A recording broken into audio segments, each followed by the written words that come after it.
Part 2.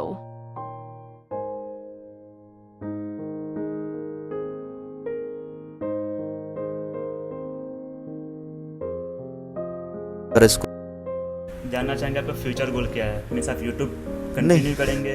देखो, YouTube का मेरा फ्यूचर गोल नहीं, बिल्कुल नहीं है। हम डॉक्टर बनना है, हमको डॉक्टर बनने के लिए हम आए हैं। आगे फ्यूचर में आजकल काफ़ी डॉक्टर यूट्यूब पे हैं। हाँ, ये चीज़ है, हम भी देख रहे हैं, लेकिन ये सब चीज़ हमको पता है कि परमानेंट नहीं है। यूट्यूब रहता है ना कि अगर तुम यूट्यूब पे हो तो मैक्सिमम 6 से 7 साल चलोगे, फिर धीरे भाई हम लोग डॉक्टर के प्रोफेशन में है, टाइम नहीं मिलेगा आगे, हमको भी पता है ना।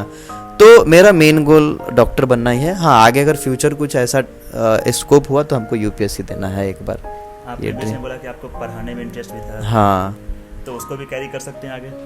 टाइम नहीं मिलेगा भाई, तुम देख लो ना, as a medical student doctors को कितना टाइम मिलता है। अगर देखो, देखा जाएगा वैसा कुछ फ्यूचर में हम उतना नहीं सोचे हैं, है ना, कि आगे क्या करना है, लेकिन स्टिल अभी जो कर रहे हैं उसको बेस्ट कर रहे हैं। ठीक है, अपना मेडिकल का पढ़ाई प्लस यूट्यूब को मैनेज करना बहुत टफ होता है। अभी ही टफ हमको लग रहा है, फिर बाद में तो और मुश्किल हो जाएगा, तुम समझ रहे हो ना। अच्छा, यहाँ पे थोड़ा एक और चीज़ लाऊंगा कि कुछ दिन पहले आप जो स्टॉक पे गए थे, हाँ। आपको कैसा लगा वहाँ जाके? मीन्स एक नॉर्मल बच्चा जो अपने नॉर्मल जगह से गांव से पढ़ के आगे निकला, बहुत सारा चीज़ फेस किया, एक लेवल पे पहुँचे, फिर आगे बढ़ते बढ़ते जो स्टॉक तक गए, तो ये देखो- जर्नी थोड़ा देखो, जो स्टॉक जो चीज़ था ना, हम बता रहे हैं, एकदम ऑनेस्ट बता रहे हैं। जो स्टॉक का जब इनविटेशन आया था ना, मतलब उससे 5 दिन पहले करीब हम सोच रहे थे यार हम जा पाएंगे कि नहीं वहाँ पे, ऐसा एकदम ऑनेस्ट 5 दिन पहले हम सोच रहे थे कि हम जा पाएंगे कि नहीं, पता नहीं हमको कभी बुलाया जाए। लाइक देखो, अगर कोई यूट्यूबर है या फिर कंटेंट क्रिएटर है ना, तो जो स्टॉक प्लेटफॉर्म उसके लिए लगता है ना कि एक अचीवमेंट के तौर पे है कि वहाँ पे जाके हम अपना कुछ शेयर कर पाए। तो हमको भी वैसा ही लग रहा था कि काश हम भी वहाँ पे जा पाते। तो पता नहीं क्यों नेचर का ऐसा लॉ हुआ, 5 दिन के बाद ईमेल आया कि यू आर इनवाइटेड ऑन जो स्टॉक प्लेटफॉर्म फॉर ऐसा। तो फिर हम गए, काफ़ी कुछ चीज़ें बताए। ईमेल देखकर कैसा लगा? भाई ईमेल तो बहुत एक्साइटमेंट आया था, मतलब लाइक बहुत खुश हो गए थे, हमको अच्छा लग रहा था कि चलो, मतलब लोग हमको सुनना चाह रहे हैं, मतलब जो स्टॉक वाले प्लेटफॉर्म थे वो हमको सुनाना भी चाह रहे हैं, तो कुछ तो ऐसा किए हैं तभी तो ऐसा है। फिर देखे कि चलो 1 लाख बच्चे अगर हमको फॉलो भी कर रहे हैं तो भाई तो बड़ी बात है मेरे लिए, है ना। 1 लाख 1 लाख उस साढ़े समय, 3 लाख अभी तो तक 3 लाख हो गए हैं, मतलब लाखों बच्चे ऐसे बोल सकते हैं रैंडमली, जो भी है। अच्छा लगा था ये चीज़ है। तो उस टाइम लगा होगा कि हाँ ज़िंदगी में कुछ तो किए हैं, कुछ उखाड़े हैं ज़िंदगी में। अरे नहीं, ऐसा कुछ नहीं है। ठीक है, वो एक प्लेटफॉर्म है जहाँ पे स्टोरी शेयर करना था, लेकिन ऐसा कुछ नहीं कि बहुत बड़ा कुछ। ठीक है, अच्छा लगा था। तुम भी जाओगे तो एक समय में अच्छा लगेगा, फिर नॉर्मल हो जाएगा। काश। हाँ, अरे चले जाओगे। काफ़ी सारी बातें हो चुकी है सर के साथ। अब थोड़ा आते हैं, बात करते हैं नीट के बच्चों पे कि उनके लिए क्या बेटर था, कैसे क्या है, उस पर बात करते हैं। तो सर आजकल एक बहुत बड़ा ट्रेंड है कि बच्चे रिपीट पे रिपीट किए जाते हैं नीट के लिए। जो बच्चे, आज तो एक ट्रेंड है कि मेडिकल या फिर इंजीनियरिंग, 2 ही चीज़ लोग करते हैं मेनली। और जिसमें भी बच्चों को मैं देख रहा हूँ, कितनों को मैं जानता हूँ कि 3 ड्रॉप 4 ड्रॉप दे चुके हैं, वो कुछ नंबर से रह जा रहे हैं और बार बार बोल रहे हैं बस 5 नंबर, बस 5 नंबर बढ़ा लूँगा हो जाएगा। तो इस पर आप क्या कहना चाहते हैं कि मल्टीपल ड्रॉप लेना सही है? नहीं, ऐसा नहीं। देखो, सिलेक्शन होता है। पहली बात मैं बता रहा हूँ, मेरा एक बैचमेट था अभी रिसेंटली, जहाँ जो हमारे साथ प्रिपरेशन करता था, 2019 में हमारा सिलेक्शन हो गया था, उसका नहीं हुआ था, काफ़ी कम मार्क्स आया था, 300 के करीब, तो उसका नहीं हो पाया था। तो अभी करीब 2000 नहीं, इसी बार 2023 में आई थी, 2023 हुआ ना, हाँ, मुझे वो इन्फॉर्म करके बताया कि 665 नंबर उसका आया है। 2019 और 23 डिफरेंस बहुत बड़ा है। पिछला बार 594 पे उसका सिलेक्शन नहीं हो पाया था। ठीक है, तो उसने पेशेंस रखा, 594 था, ये काफ़ी लाइक, मतलब अगर इस मार्क्स पे सिलेक्शन नहीं होता ना, बहुत नज़दीक जाकर सिलेक्शन नहीं हुआ, वैसा कंडीशन था उसका। तो खुद के मेंटालिटी को कंट्रोल करा और फिर से एक मारा और फिर प्रिपरेशन करा, और उसका 665 मार्क्स है, बहुत अच्छा मार्क्स है। ठीक है, तो हो गया सिलेक्शन, ड्रॉप लेके हो गया। पहला चीज़ कि ड्रॉप लेने के बाद सिलेक्शन हो जाता है। चाहे तुम देखो, ड्रॉप लो लेकिन सही तरीके से लो कि हमें सेलेक्ट होना है अगली साल। दिस इज़ लाइक मैं लास्ट ड्रॉप, है ना। अगर तुम ड्रॉप ये लेके सोचते हो ना कि ड्रॉप ये सोच के लेते हो ना कि हम, हाँ नहीं, हम अगर इस बार नहीं होगा तो हमारे पास दूसरा चांस भी मिल सकता है, अगली बार भी मिल सकता है। अगर माइंड में 1% भी ऐसा थॉट रहेगा ना, तो वो ड्रॉप तुम्हारा वेस्ट हो जाता है। ठीक है, तो पहली चीज़ ये सोचो कि ड्रॉप अगर हम ले रहे हैं तो this is my last attempt. ठीक है, हमको जो करना है इस बार ही करना है, क्योंकि ड्रॉप अगर तुम मल्टीपल ड्रॉप ले रहे हो ना, तो ड्रॉप लेने का आदत हो जाता है और लास्ट में जाके होता ही नहीं, ऐसा भी होता है मैंने देखा। और रही बात कि फर्स्ट अटेम्प्ट में सिलेक्शन होता ही नहीं, होता है, बहुत सारे लोग कर लेते हैं, ठीक है। मैंने भी कर लिया था, मेरे 2 बैचमेट थे वो भी कर लिए और अच्छे रैंक लाए थे, ठीक है। तो मेंटेलिटी कुछ ऐसा रखना चाहिए कि नीट एक ऐसा एग्ज़ाम है जिसमें फर्स्ट में सिलेक्शन हो जाता है अगर तुम पढ़ाई करो सही तरीके से। अगर फर्स्ट में नहीं होता है तो 1 ड्रॉप मैक्सिमम हो जाएगा, ठीक है, 1 ड्रॉप। पर जैसे आपने बताया अभी कि वो 2019 से लेकर 23 तक लगे हुए थे, फिर उनका हुआ है, तो आपको लगता है कि बीच का 4 साल जो वो लॉस्ट कर दिए लाइफ का, वो कहीं ना कहीं उनके लिए एक बड़ा देखो लॉस है? ये जो 4 साल था लॉस टाइप का होता है, हम ये भी मानते हैं, क्योंकि हमारे जो टीचर थे ना नीट के समय प्रिपरेशन कराते थे, वो बोलते थे कि एक ऐसे नहीं बोलना चाहिए, लेकिन ये बोलते थे कि एक डॉक्टर जो होता है 1 साल में जैसे महीना का अगर 1 लाख कमाता है तो 1 साल का 12 लाख कमा लेता है, ठीक है। अगर तुम 4 साल ड्रॉप लिए तो 50 लाख का लॉस है, लॉस हुआ ठीक नहीं, है। वो तो मनी लॉस। सर मैं ये बोलना चाह रहा हूँ ना, टाइम का भी लॉस होता है, तुम्हारा एज भी जा रहा है। मेडिकल फील्ड बहुत वो है, बिजी फील्ड है, हाँ, जहाँ आपको बहुत पढ़ना है, हाँ, लगातार जिंदगी भर पढ़ना है, हाँ, वहाँ आपने 4 साल पहले ही लगा दिया, तो क्या वो लॉस है या फिर जो बच्चा कर लिया उसके लिए बेनिफिशियल था वो? नहीं देखो, ऐसे हम भी जब कॉलेज में आए थे ना तो हमको लोग बोलते थे तो बच्चा है अभी कैसे आ गए यहाँ पे, ठीक है। तो ऐसा कुछ नहीं है, तुम कितना भी पहले आ जाओ, माइंड मैच्योर होता है तभी नीट निकलता है, ठीक है। ऐसा नहीं कि इमेच्योर था कॉलेज में आ गया, है ना। तो ऐसा नहीं है, देखो लेट से भी आते हैं तो कोई बात नहीं है, पहले भी आते हैं तो कोई बात नहीं है, बस एक समय का लॉस हो रहा है।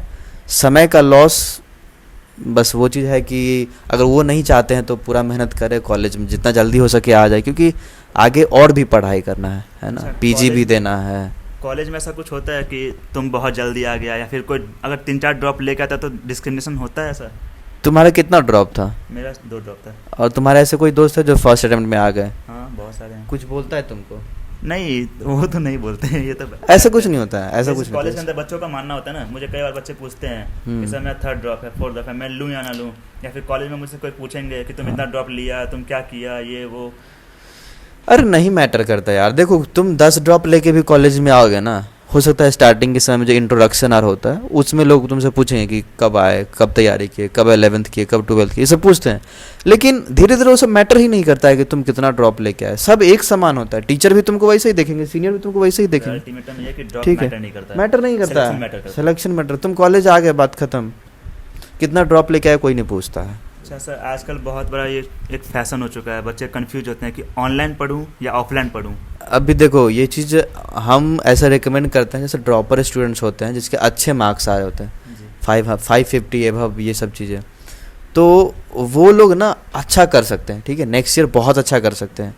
तो अगर वो सेल्फ स्टडी भी करते हैं ना, सेल्फ स्टडी लाइक खुद से पढ़ाई कर रहे हैं, एक प्रॉपर ऑनलाइन प्लेटफॉर्म होना चाहिए। अगर सेल्फ स्टडी भी कर रहे हैं, एक गाइडेंस, हाँ, कोई भी प्लेटफॉर्म से पढ़ो, लेकिन प्लेटफॉर्म से पढ़ो। ऐसा नहीं कि यूट्यूब से रैंडमली पढ़े जा रहे हैं, उससे कुछ नहीं होगा। हम ये नहीं बोलते कि यूट्यूब से सिलेक्ट नहीं हो सकते हैं, लेकिन वहाँ पे एक मैनेजमेंट नहीं है कि एक लेक्चर देखे उसका दूसरा भी हमको देखना है, तीसरा भी देखना है, वो ऐसा नहीं है, ठीक है।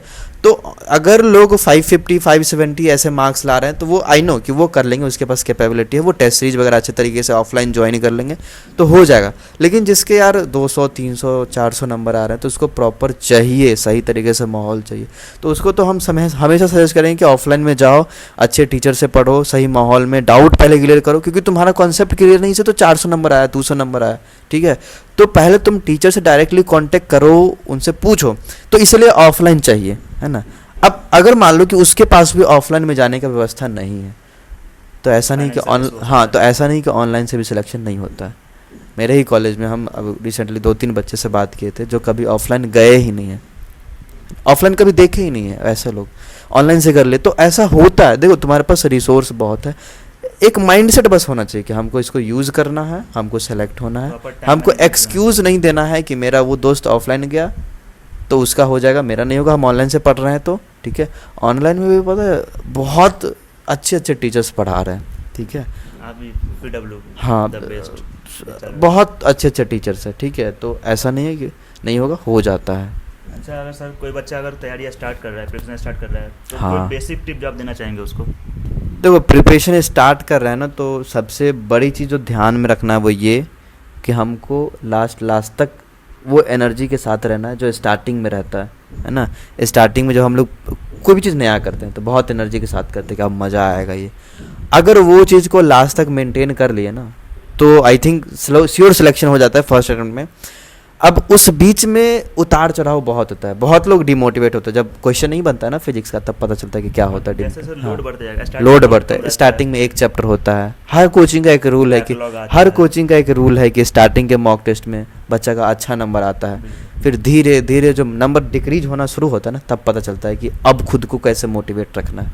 तो यही सब चीज़ है कि अगर खुद को हमेशा के लिए मोटिवेट कर सकते हो लाइक पूरे इंटरवल में प्रिपरेशन में तो सिलेक्शन हो जाता है। बाकी अगर कोई मतलब मान लो अगर कोई में लगता है कि तुम्हारे में कोई कमी है, तुमसे फिजिक्स नहीं हो रहा है, तुमसे बायोलॉजी याद नहीं हो रहा है, केमिस्ट्री समझ में नहीं आ रहा है, तो इसी सब प्रॉब्लम को सॉल्व करते जाओ, धीरे धीरे टीचर से बात करो, सिलेक्शन हो जाता है। जब बात नंबर की हुई तो मैं जानना चाहूँगा कि आपका जो आप टेस्ट देते थे कोचिंग में वहाँ के नंबर में और जो आपका नीट का एक्चुअल नंबर आया, दोनों में डिफरेंस तो होगा, वो तो मानता हूँ। देखो मैटर किया था ज़्यादा कि मतलब टेस्ट का नंबर, जब आप टेस्ट दे रहे थे उसमें आपका कैसा नंबर था और नीट का कैसा नंबर था? नीट में जितना मेरा मार्क्स आया था ना मैंने टेस्ट में कभी अचीव नहीं करा था। नीट में मेरा 594 था और टेस्ट में कभी 500 प्लस भी नहीं जा पाए थे। ठीक है, तो टेस्ट में एक चीज़ रहता था कि हम एफर्ट्स लगाते थे कि अगर पिछले बार 400 भी आया ना तो हमको आगे 450 लाना है कैसे भी। फिर नहीं आता था, सही बता रहा हूँ, नहीं आता था।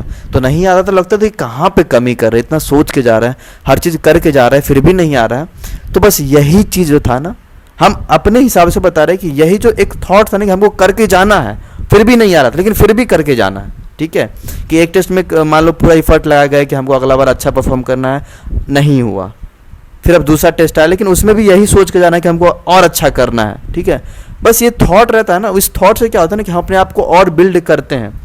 एक टेस्ट में नंबर नहीं आया, उसको एनालाइज करें अच्छे तरीके से, फिर अगले टेस्ट में अच्छा नंबर आ जाता था, थोड़ा सा इंप्रूव होता था। ठीक है, तो वही इंप्रूव करते जाना। मेरा मार्क्स आई थिंक मिनिमम 380 350 तक भी गया है। ठीक है, बहुत सारे टेस्ट में कंबाइंड, हाँ कंबाइंड पूरा मिला के भाई फिजिक्स में 20 नंबर आता था, सही बता रहे हैं। तो ऐसा होता है कि देखो डेवलप नीट में फिजिक्स में आई थिंक 125-30 आए थे। मेरा केमिस्ट्री सबसे अच्छा रहा था, 165 नंबर केमिस्ट्री में आया था, क्योंकि उसी पे हम पूरा ध्यान दे देते कि हमको लग गया था कि अगर हमको सिलेक्शन लेना है तो बायोलॉजी को तो अच्छा रखना है, किसी एक सब्जेक्ट को बहुत अच्छा करना है, और वो हम केमिस्ट्री चूज़ कर लिए थे। ठीक है, और वो अच्छा हो गया तो सिलेक्शन भी हो गया था। मतलब इंक्रीमेंट हो सकता है? अरे टेस्ट का मार्क्स से आई थिंक अगर कोई सही से मेहनत करे 50-60 नंबर 100 नंबर भी इम्प्रूव कर सकता है नीट में। ठीक है, ज़्यादा भी कर सकता है, लेकिन हाँ नीचे है तो ऊपर में तो ज़्यादा नहीं हो पाता है। जब मार्क्स की बात हो रही है, नीट की बात हो रही है, तो थोड़ा सब्जेक्ट प्रॉपर चलते हैं। आपने बताया कि फिजिक्स टफ होता है बच्चों के लिए, नीट वालों के लिए मेनली फिजिक्स टफ होता है। तो उसको कैसे हैंडल करना होता है? देखो फिजिक्स एक ऐसा चीज़ है जो टफ होता है, ये बस देखने में लगता है। आप 20 से 125 हाँ देखो, हाँ ये बड़ा इंप्रूवमेंट था मेरे लिए। अब देखो फिजिक्स एक ऐसा चीज़ है जिसको अगर तुम स्टार्टिंग में शुरू करोगे ना पढ़ना, 11th में ही सबसे हार्ड टॉपिक्स है, मतलब टफ बोलते हैं। मैकेनिक्स समझना लिटरली सबसे ज़्यादा टफ है, मैकेनिक्स है ना। 12th वाला फिजिक्स बहुत ईजी है, रेजिस्टेंस इलेक्ट्रॉनिक्स ये सब बहुत ईजी है। ठीक है, मेन फिजिक्स जो होता है ना 11th होता है। 11th में अगर तुम गिव अप नहीं किए, फिजिक्स से डरे नहीं, तुम्हारा फिजिक्स अच्छा हो जाएगा।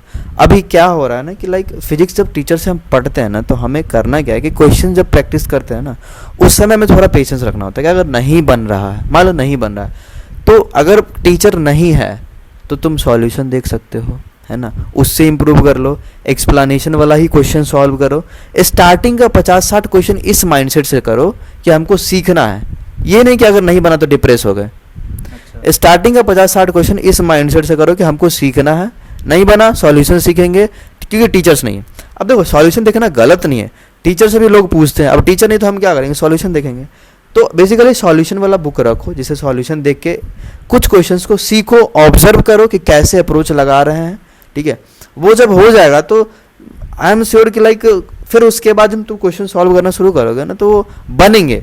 फिर भी अगर नहीं बनता है तो दिमाग लगाओ, क्योंकि दिमाग लगाना होता है फिजिक्स में। ठीक है, सोचना है, पूरा नहीं बनता। स्टार्टिंग देखो हम लोग जब क्लास 10th में होता है ना तो इतना टफ फिजिक्स नहीं होता है। ठीक है, और फिजिक्स का लेवल 11th से पता चलता है। ठीक है, तो लेवल सच में टफ रहता है, लेकिन सीखना भी है, नीट भी निकालना है तो सीखना भी है, तो बस भागना नहीं है।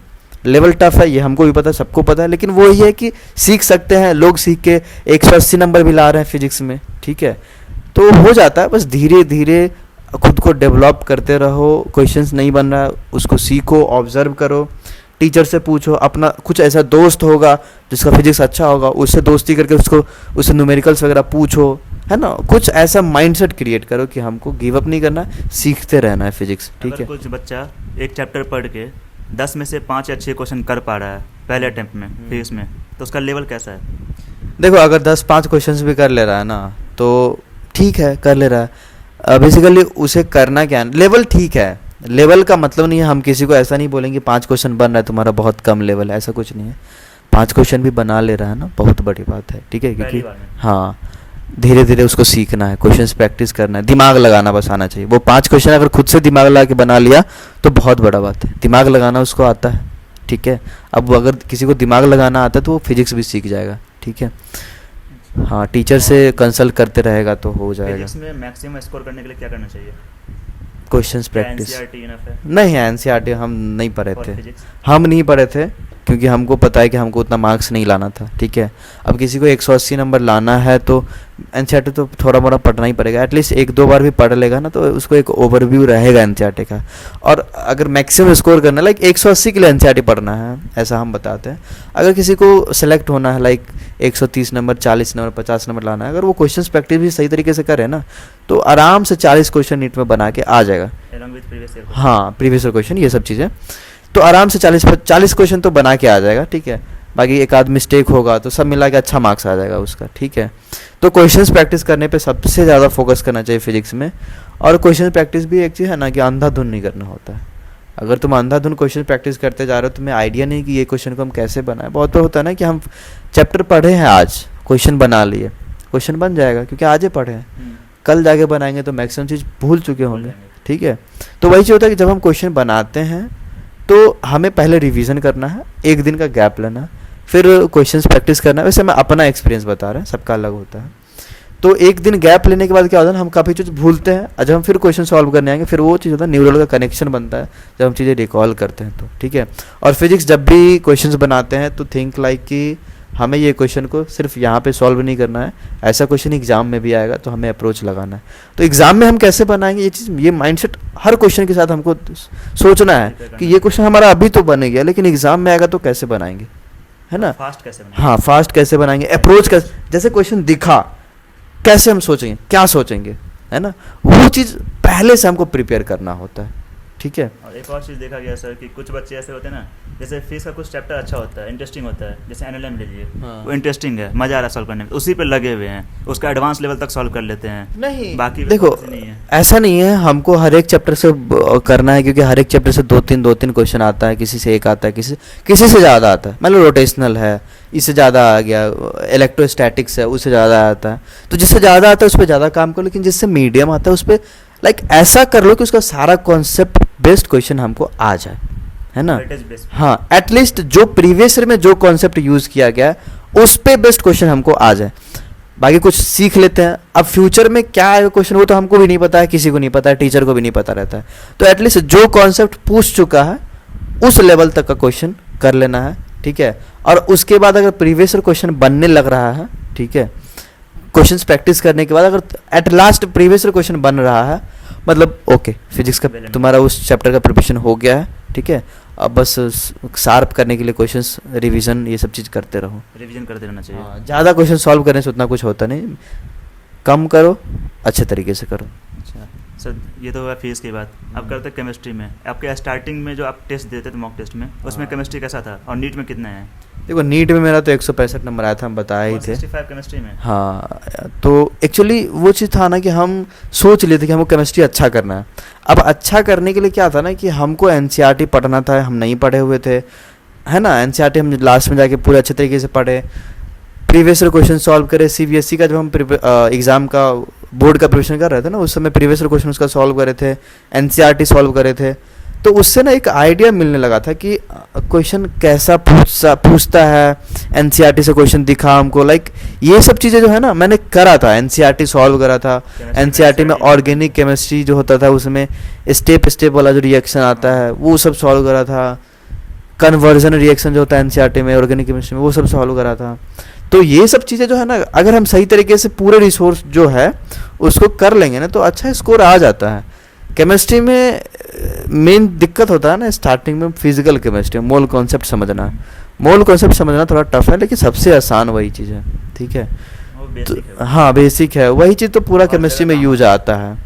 तो मोल कॉन्सेप्ट पे अच्छे तरीके से ध्यान देना होता है और धीरे धीरे सब कुछ अच्छा हो जाता है केमिस्ट्री में। केमिस्ट्री में एनसीईआरटी पढ़ना चाहिए, एनसीईआरटी का इम्पोर्टेंस वही पूछा था। बहुत बहुत ज़्यादा है। अभी तुम देखो ना, पिछले अभी 2023 का नीट हुआ था ना, उसमें हम एक छोटा सा प्रोडिक्शन किए थे, इस बार एनसीईआरटी से क्वेश्चन आएगा और केमिस्ट्री टफ होगा। हम ऐसे एकदम बोले थे केमिस्ट्री सबसे ज़्यादा टफ होगा इस बार। और हुआ वही हुआ केमिस्ट्री टफ हुआ, तो केमिस्ट्री टफ था। बहुत टफ था, ठीक है। तो वही चीज़ है कि केमिस्ट्री एक ऐसा चीज़ है जो बहुत स्कोरिंग है, अगर तुम उसको सही तरीके से प्रिपेयर कर लेते हो तो, सारा रिसोर्स को अगर सही तरीके से हैंडल कर लेते हो तो, ठीक है। केमिस्ट्री ही स्कोरिंग है, बायोलॉजी के बाद केमिस्ट्री ही आता है। फिजिक्स किसी किसी के लिए होता है, लेकिन मैक्सिमम के लिए केमिस्ट्री है। अब बात करते हैं बायो की, द मोस्ट वांटेड। देखो बायो में तुम भी अच्छा स्कोर किए हो, तुम भी बता सकते हो, हम तो उतना अच्छा स्कोर किए नहीं थे। स्ट्रिक्टली एनसीईआरटी, तो एनसीईआरटी उससे बाहर कोई मतलब नहीं है। हाँ, तो एनसीईआरटी सबसे इम्पोर्टेंट है, ये हर एक स्टूडेंट के माइंड में ये चीज़ रहना चाहिए कि एनसीईआरटी हमको पढ़ना है। एट लास्ट टीचर से पढ़ते हैं, पढ़ो, नोट्स बना रहे बनाओ, क्वेश्चन सॉल्व करे करो, लेकिन एट लास्ट तुम्हें एनसीईआरटी पे आना है, क्योंकि एनसीईआरटी के लाइन आजकल पूछ रहे हैं स्टेटमेंट बना के, है ना, तो वो स्टेटमेंट एनसीईआरटी से आ रहे हैं। न्यू क्वेश्चन नहीं है ना, एनसीईआरटी एक ही चल रहा है। देखो वो एक ही एनसीईआरटी है, उसी एनसीईआरटी से मैक्सिमम कॉन्सेप्ट पूछ चुका है। अगर तुम प्रीवियस कोई उठाओगे ना तो लगेगा कि हाँ एनसीईआरटी इस लाइन से बनाया गया, इस लाइन से बनाया गया। अगर प्रीवियस क्वेश्चन सॉल्व करते हो तो हमें एक आइडिया मिल जाता है कि एनसीईआरटी कैसे पढ़ना है, ठीक है। एनसीईआरटी ही पढ़ना है बस। लाइन का इम्पोर्टेंस हाँ, पता चलता है। बाकी टीचर का नोट्स वगैरह ही इन सबको पढ़ते जाओ, टेस्ट के समय रिवाइज करके जाओ, लेकिन एट लास्ट एनसीईआरटी रिवाइज करके नीट में जाना होता है। अच्छा, एक और क्वेश्चन कि आपके हिसाब से, मतलब आपके अनुसार पर सब्जेक्ट में या पर चैप्टर वाइज कितने क्वेश्चन करना इनफ होता है? देखो हम एक चीज़ बताएं हैं कि जैसे बायोलॉजी हो गया, सबके लिए डिफ़र करता है। जब तक तुम्हारा कॉन्फिडेंस नहीं आ जाए ना, लाइक देखो फीलिंग ऑफ कंप्लीटनेस एक चीज़ होता है कि एक चैप्टर है मेरा कंप्लीट हो गया, वो कब आएगा? जब तुमसे क्वेश्चन बनना शुरू हो जाएगा, है ना। देखो पहले तो एक तो होता है लर्निंग फेज कि 50-60 क्वेश्चन बना के तुम सीख लिए, है ना। उसके बाद 100-200 क्वेश्चन सॉल्व करो, तुमसे वो 100-200 क्वेश्चन बन रहा है तो बहुत बढ़िया है, ठीक है। तो फिजिक्स में, केमिस्ट्री में 100-200 क्वेश्चन बनाओ हर चैप्टर से, और बायोलॉजी में तो भी उतना ही चलेगा, लाइक 300-400 क्वेश्चन। देखो ऐसे मैटर नहीं करता है कितना बनाए, एक आइडिया हम बस बता रहे हैं कि 400 क्वेश्चन अगर तुम बना लोगे ना, तुम्हारा सारा कंसेप्ट कवर हो जाएगा, ठीक है। Confidence जब तक ना हाँ दिखाते रहो। हाँ, नहीं जैसे मॉलिक्यूलर बेसिस ऑफ जेनेटिक्स हो गया, वो सब चैप्टर थोड़ा बड़ा बड़ा है, तो उसमें सारा कॉन्सेप्ट को कवर करने के लिए क्वेश्चंस का नंबर ज़्यादा भी हो सकता है ना। जब 500 क्वेश्चन बनाएगा तब वो सारा कॉन्सेप्ट हो पाएगा। छोटे चैप्टर में कम में भी हो जाएगा, 100 क्वेश्चन में भी हो जाता है, ठीक है। तो जब तक तुम्हें लगे कि कुछ भी छूट रहा है ना, क्वेश्चन सॉल्व करो, क्योंकि क्वेश्चन ही सॉल्व करना है ना। थ्योरी पढ़ना भी है, लेकिन क्वेश्चंस मैक्सिमम सॉल्व करना होता है, तुम्हें भी पता होगा ये सब चीज़ें। जितना क्वेश्चन प्रैक्टिस करेगा जितना ज़्यादा उतना बेनिफिट होगा। अच्छा होता है। और question strictly NCERT. Question NCERT based, biology में एनसीईआरटी से बाहर नहीं जाना होता यार, नहीं जाना होता, ठीक है। तुम जाते हो तो कोई फ़ायदा नहीं होता, बस टाइम का वेस्ट होता है, ठीक है। काफ़ी जो मॉड्यूल्स होते हैं, देखो हम नहीं हम ये नहीं बोल रहे हैं कि मॉड्यूल्स पढ़ो ना पढ़ो, हम ये सब नहीं बोल रहे हैं। मॉड्यूल में क्वेश्चन होता है, वो क्वेश्चन को सॉल्व करो, अगर कोई बुक नहीं है तो, है ना। फिजिक्स केमिस्ट्री बायोलॉजी तीनों का तुम मॉड्यूल सॉल्व करो, अगर कोई कोचिंग से मिल रहा है तो। और रही बात उसका थ्योरी पढ़ेगी नहीं, तो कुछ चैप्टर हैं ऐसे, जैसे लाइक जेनेटिक्स हो गया, ह्यूमन फिजियोलॉजी भी थोड़ा मोड़ा मान सकते हैं, पढ़ लोगे ना तो थोड़ा सा नॉलेज ब्रॉड हो जाता है ना, तो सोचने में अच्छा होता है, ठीक है। थोड़ा सा अगर नॉलेज ब्रॉड हो जाता है तो हम होता है ना कि अगर तुम अभी एमबीबीएस कर रहे हो, तुमको नीट थोड़ा सा आसान लग रहा हो कि नीट क्या था, कुछ नहीं था, तो वही होता है कि अगर थोड़ा सा लेवल बढ़ा देते हो ना तो अब उससे नीचे वाला क्वेश्चन सब ईजी लगने लगता है, ठीक है। तो इसलिए कुछ चैप्टर है, मॉलिक्यूलर बेसिस हो गया, जेनेटिक्स हो गया, ऐसे सब वो सब चैप्टर के थोड़ा सा मॉड्यूल वगैरह पढ़ लेते हैं तो नॉर्मल क्वेश्चन सब ईजी लगने लगता है, ठीक है। तो पढ़ो, ऐसा नहीं कि नहीं पढ़ो, रिसोर्स मिला है तो यूज़ करना है, लेकिन ये नहीं कि उसके चलते एनसीईआरटी नहीं पढ़ रहे हैं, है ना। NCERT is the first choice, है ना। मॉड्यूल इसलिए पढ़ते हैं कि कॉन्सेप्ट थोड़ा सीखना है, ठीक है, बस। आप मॉड्यूल पढ़े थे? हाँ हम पढ़े थे, हम सही बता रहे हैं, हम पढ़े थे। लास्ट मोमेंट पे क्या करे? लास्ट मोमेंट में एनसीईआरटी, हम तो ये पहले ही बोले कि एनसीईआरटी ही पढ़ना है, लास्ट में एट लास्ट एनसीईआरटी को चूज़ करना है। अब देखो मॉड्यूल जब हम पढ़ते हैं ना तो हमें क्या करना होता है कि अगर कुछ चीज़ लगता है कि ये मॉड्यूल में है, इंपॉर्टेंट है, एनसीईआरटी में नहीं है, लेकिन लगता है कि पूछ सकता है नीट में, उसको मॉड्यूल से उतार के एनसीईआरटी में डाल दो, ठीक है। कौन सा साइड है? में नोट- साइड में एनसीईआरटी में कहीं पे लिख लो कि जब हम इस चैप्टर को रिवाइज करेंगे तो एनसीईआरटी में पढ़ेंगे तो मेरा हो जाएगा। ऐसा नहीं कि हमको बार बार जाके मॉड्यूल पढ़ना, 1 से 2 बार पढ़ो बस, ठीक है। पढ़ने से बस फायदा ये होगा कि थोड़ा सा नॉलेज ब्रॉड होगा, तुम सोच सकते हो छोटे छोटे क्वेश्चंस पे। बस एक चीज़, ऐसा नहीं कि उससे डायरेक्ट क्वेश्चन आएगा, ऐसा नहीं होता है। एनसीईआरटी इनफ है। हाँ, एनसीईआरटी इनफ है।